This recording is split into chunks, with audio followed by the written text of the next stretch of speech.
talagang player ka, kailangan ready ka lagi to dive for a loose ball. Kailangan sacrifice mo yung katawan mo. That's why nung training namin ngayon, nag-demo ko kung paano mag-dive for a loose ball. Tama ko na to sa drill namin kasi nga yung mga players ko, napansin ko, afraid sila na masaktan or mag-dive sa mga loose ball. That's why ginawa ko siyang drill para masanay sila mag-dive for a loose ball every single time. Kailangan ready sila.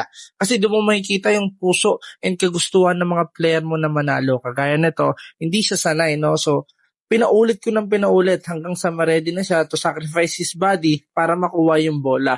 Take note kailangan pa rin na ma-lessen dapat yung injury. Kailangan hindi sila may injury dyan. So, tinraining na namin para masanay sila. Kung talagang tunay kang na basketball player and mahal mo yung sports na to and yung team mo, kailangan ready ka lagi for a loose ball, sacrifice your body.